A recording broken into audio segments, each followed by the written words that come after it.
When my daughter Rebecca invited me to live with her and her husband in their beautiful farmhouse outside Nashville, I thought God had finally answered my prayers for a peaceful retirement. But every night at exactly 2 a.m., I would hear the garage door creak open. One night, I decided to follow my son-in-law into the darkness. What I discovered didn't just break my heart. It made me realize my daughter's perfect marriage was built on the most devastating lies. Drop a comment below letting me know where you're watching from, and whether you think you could have stayed quiet after discovering what I found in that garage. The morning sun was streaming through my kitchen window in rural Kentucky when Rebecca's call came through. At 68 years old, I had grown accustomed to quiet mornings alone since my wife Martha passed 3 years ago. The loneliness had become a familiar companion, though never a welcome one. "Daddy, I've been talking with Daniel, and we want you to come live with us." Her voice carried that same sweetness I remembered from when she was a little girl asking for bedtime stories. I set down my coffee cup, surprised by the offer. Rebecca and Daniel had been married for 4 years now, living in their dream home about 2 hours away. Daniel was a successful financial advisor with his own firm, and Rebecca had quit her teaching job to focus on being a homemaker. "We have so much space here, Daddy. The guest cottage is just sitting empty. You'd have your own place, but still be close enough for Sunday dinners and morning walks." "I don't want to be a burden, sweetheart." Daniel was actually the one who suggested it, she said, and I could hear the smile in her voice. "He worries about you being alone. He said family should take care of family." Those words stirred something deep in my chest. After Martha died, I had wondered if I would spend my remaining years in solitude. The thought of being near my only child, watching her happy marriage up close, felt like a gift from above. Within 2 weeks, I had packed up the essentials from my Kentucky home and made the drive to Tennessee. The farmhouse exceeded every expectation. White columns framed a wraparound porch, and rolling hills stretched toward the horizon. The guest cottage sat about 50 yards from the main house, a cozy 2-bedroom with its own kitchen and a perfect view of the sunset. Daniel met me in the driveway, his handshake firm and warm. "Welcome home, Dad," he said. And the word Dad made my eyes water. I'd never had a son, and Daniel had always treated me with genuine respect. At 42, he carried himself with the confidence of a man who had built something meaningful. His dark hair was graying at the temples, and his smile seemed effortlessly sincere. Rebecca emerged from the house wearing a floral apron, looking every bit the picture of contentment. She threw her arms around me, and for a moment, I felt Martha's presence in that embrace. Those first 2 weeks were everything I had hoped for and more. Daniel left for his office in Nashville each morning around 7, always stopping by my cottage first with fresh coffee. "How did you sleep, Dad? Need anything from town?" His thoughtfulness never felt forced. Rebecca filled my days with her company. We took walks along the creek behind the property, and she told me about their plans to start a family soon. "Daniel wants at least 3 kids, she said, her eyes bright with anticipation. "He says this house was built for a big family." The dinners were magnificent. Rebecca had inherited her mother's gift for cooking, and Daniel always praised every dish. "This roast is incredible, honey." "Dad, isn't she amazing?" He would reach across the table to squeeze her hand, and she would blush like a newlywed. I met their neighbors, a retired couple named Frank and Dorothy, who had lived in the area for decades. "You hit the jackpot with that son-in-law," Frank told me while we fished at the pond. "Daniel helped me refinance my mortgage last year. Saved us nearly $400 a month. Sunday mornings, we attended the little Baptist church in town together.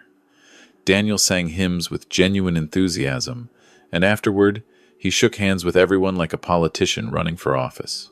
Pastor Williams pulled me aside one week. "Your daughter married a good man, Harold. Daniel donated enough to fix our roof last spring. Never asked for recognition. Everything seemed perfect. Too perfect, I would later realize. The changes crept in slowly, like shadows lengthening at dusk. It started with small things I almost dismissed. Rebecca began wearing more makeup, which struck me as odd for a woman who spent most days at home. One morning, I noticed she had applied concealer heavily under her left eye. "Allergies," she explained when I asked. "My eyes have been so puffy lately." But Tennessee in October didn't have the pollen that caused her problems in spring. Daniel's evening demeanor shifted too. He still brought me coffee in the mornings, but his conversations grew shorter, more distracted. "Work has been demanding," he said when I mentioned it. "Big clients need big attention." Rebecca started flinching at unexpected sounds. A door closing too hard would make her jump. When Daniel raised his voice even slightly during a phone call, she would freeze mid-motion, waiting until he finished before resuming whatever task occupied her hands. The third week brought the first noise that would haunt my nights. I woke at 2 a.m. to a mechanical groaning sound. My cottage sat close enough to the main house that I could hear their garage door opening. Footsteps on gravel. Then, about an hour later, the garage door closing again. The pattern repeated the next night. And the next. At breakfast, I mentioned it casually. "Heard some noise last night." "Everything okay?" Daniel didn't look up from his phone. "Just couldn't sleep. Sometimes I work on the old tractor in the garage when my mind won't quiet down. Sorry if I disturbed you." But I had walked past that garage many times. There was no old tractor inside. Just Daniel's luxury sedan and Rebecca's SUV. The following Tuesday, Rebecca came to my cottage for our morning walk. When she reached up to adjust her ponytail, her sleeve fell back, revealing a ring of purple bruises around her wrist. My heart stopped. "Rebecca, what happened to your arm?" Her face went pale before the mask slipped back into place. "Oh, this?" I was helping Daniel move some boxes in the attic. Got my wrist caught on a nail or something. You know how clumsy I am. But those marks didn't come from a nail. They came from fingers. A man's fingers, gripping hard enough to leave evidence. That night, I lay awake until 2 a.m., waiting for the garage door. Right on schedule, it groaned open. This time, I went to my window. Through the darkness, I could see a flashlight beam moving inside the garage. Daniel's silhouette passed back and forth. What could possibly require secret attention at 2 a.m. every single night? The next morning, Rebecca served breakfast with trembling hands.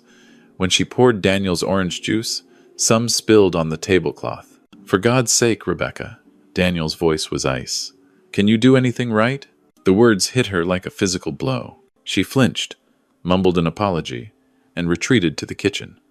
I sat frozen, watching my son-in-law return to his eggs as if nothing had happened. "I'm sorry, Dad. She's been so scattered lately. I don't know what's gotten into her." But I knew. I recognized that flinch. I had seen it before, decades ago, when Martha's sister stayed with us to escape her first husband. That flinch belonged to a woman living in fear. Everything I thought I knew about Daniel began crumbling. I started paying closer attention. The following week, I noticed Rebecca wore long sleeves every single day despite the warm weather.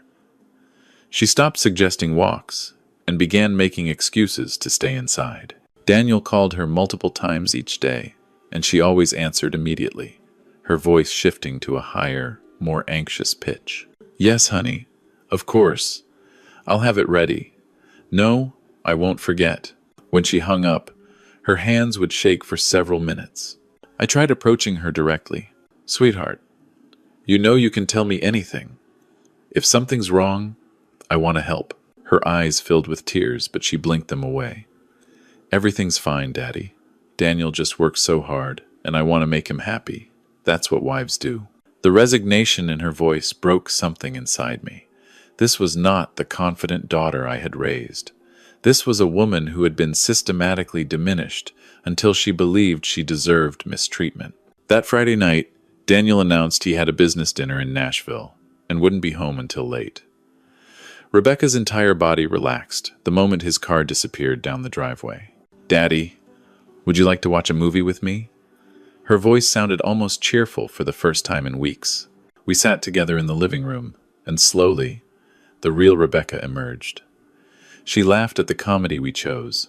She talked about her former students and how much she missed teaching. She was herself again, unchained from constant vigilance. Then headlights swept across the window. Rebecca's transformation was instantaneous. Her spine straightened. Her smile vanished. She jumped up to adjust pillows and check her appearance in the hall mirror. Daniel walked in with a jovial expression. "Hey there, you two. Mind if I join the movie night?" But his eyes scanned the room, cataloging details. The empty wine glasses, the casual positioning on the couch. I watched him file it all away. After I returned to my cottage, I lay awake until 2 a.m. Sure enough, the garage door opened. But tonight, I wasn't just going to listen. I crept through the darkness, my old knees protesting every step. The garage's side door stood slightly ajar, a sliver of light escaping from within. I positioned myself where I could see inside without being spotted. Daniel sat at a workbench, cluttered with papers and a laptop. He was on the phone, his voice carrying through the night air. The transfer should be complete by next week. Once I liquidate her father's accounts, I'll have enough to disappear. Mexico first, then somewhere without extradition. My blood ran cold. She suspects nothing, Daniel continued. The old man is actually perfect. He's so grateful to be here that he'd sign anything I put in front of him. I've already forged the initial documents. I pressed my hand against the wall to steady myself. Rebecca, she's served her purpose. Once the money's moved, I'll file for divorce and claim she's mentally unstable. The bruises? If anyone asks, she's been hurting herself. I've documented everything. No court will believe her over me. He laughed. A cold, calculating sound that echoed through the garage. I backed away slowly, my mind racing. The man I had trusted, the man I had welcomed into my family, was a predator wearing a perfect disguise. He was planning to steal everything I had, destroy my daughter's reputation, and vanish before anyone realized what happened. I barely slept. By morning, I had formulated a plan. I couldn't confront Daniel directly. He was younger, stronger, and clearly willing to manipulate any situation to his advantage. Instead, I needed evidence. Real evidence that would hold up in court. My old friend Marcus back in Kentucky had retired from the FBI. I called him before dawn. Harry, this sounds serious. Don't do anything rash. Let me make some calls. Within 48 hours, Marcus connected me with a private investigator named Diane Torres, who specialized in financial fraud. She drove down from Lexington and met me at a diner far from the farmhouse. What you're describing isn't new, she said, reviewing my notes. Men like Daniel target vulnerable families, build trust over years, then drain assets and disappear. They're professionals. Diane began her investigation immediately. Within a week, she uncovered a pattern that stretched back 15 years. Daniel had married 3 times before Rebecca. Each wife came from a family with substantial savings. Each marriage ended in divorce, with Daniel walking away significantly wealthier while his ex-wives faced financial ruin and damaged reputations. His real name isn't even Daniel Peterson, Diane reported. It's David Mercer. He has warrants in 2 states for fraud charges he skipped out on years ago. I felt sick. My daughter had married a con artist, a man who viewed her as nothing more than a means to an end. The evidence mounted. Diane documented forged signatures on documents I had never seen. She traced offshore accounts where Daniel had already begun transferring funds. She found records of him purchasing property in Mexico under a false name. But I needed one more thing. I needed Rebecca to understand the truth before Daniel could hurt her further. I chose a morning when Daniel left for Nashville earlier than usual. Rebecca sat in her kitchen, staring at cold coffee, dark circles under her eyes. Sweetheart, I need you to look at something. I spread Diane's findings across the table. Photos, bank records, testimonies from Daniel's previous wives. A criminal background report that revealed the man she married didn't exist. Rebecca's face cycled through disbelief, horror, and finally, devastating recognition. I knew something was wrong, she whispered. I knew. But every time I questioned him, he made me feel crazy. He said I was paranoid, that I was lucky anyone would marry me at all. Tears streamed down her cheeks. He hits me, Daddy, not where people can see. He tells me exactly what to say, what to wear, when to speak. I haven't talked to my friends in over a year because he monitors my phone. I held my daughter while she sobbed out 3 years of terror she had hidden behind a perfect facade. We're going to stop him, I promised. But we have to be smart. The trap required patience. I pretended nothing had changed, continuing our morning coffee conversations while secretly recording Daniel's self-incriminating statements. Diane coordinated with federal investigators who were very interested in a con artist with multiple outstanding warrants. Rebecca played her role perfectly, channeling years of suppressed acting skills. She smiled when Daniel came home. She cooked his dinners without complaint. She let him believe his scheme remained undetected. The night before the planned arrest, Daniel grew suspicious. "Something's different about you, Harold," he said over dinner, his eyes narrowing. "You seem distracted." I shrugged, keeping my voice steady. "Just thinking about Martha. This time of year always gets to me." He studied me for a long moment before nodding. "Grief is a heavy burden. Fortunately, family helps carry it." The hypocrisy nearly made me choke. Federal agents arrived at dawn. Daniel was in the garage, preparing for another late-night session of scheming when 3 unmarked vehicles blocked the driveway.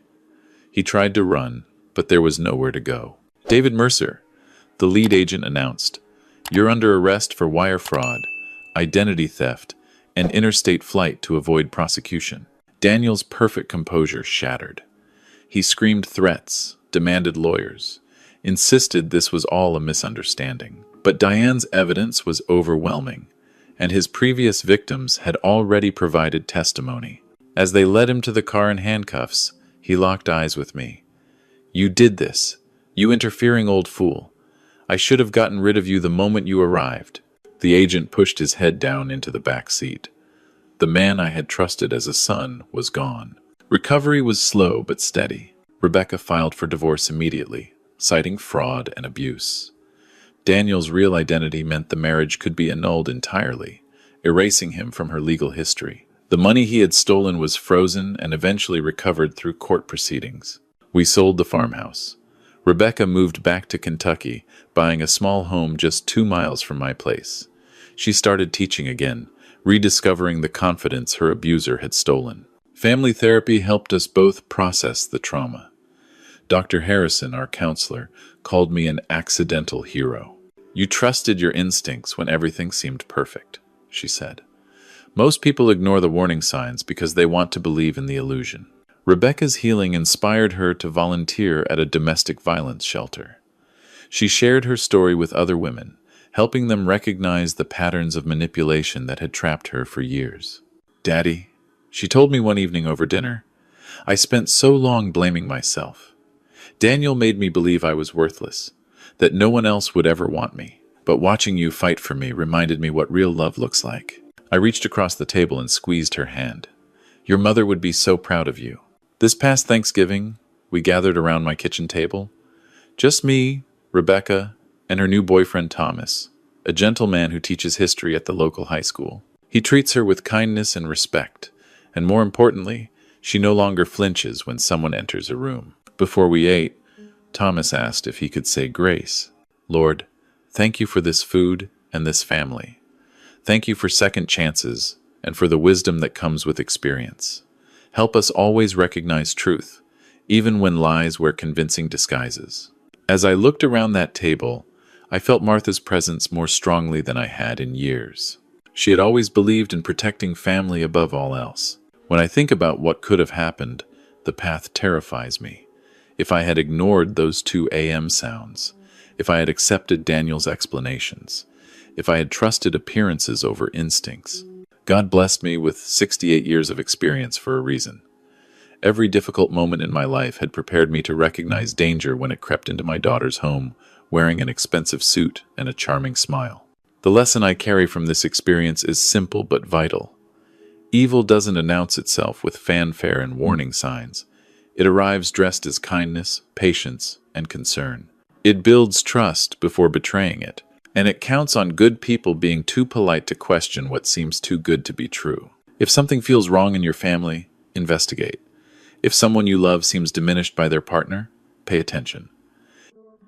Age gives us discernment that predators cannot anticipate. We have seen enough of life to recognize when the script doesn't match the performance. Your gray hair is not a symbol of weakness. It represents decades of learning to read people, to sense danger, to protect those you love. Don't let anyone convince you that growing older means growing less capable. God put us on this earth to watch over our families. Sometimes that means asking uncomfortable questions. Sometimes it means staying awake at 2 a.m. And sometimes it means trusting yourself when everything around you insists there's nothing wrong. If this story resonated with you, please share it with someone who needs to hear it.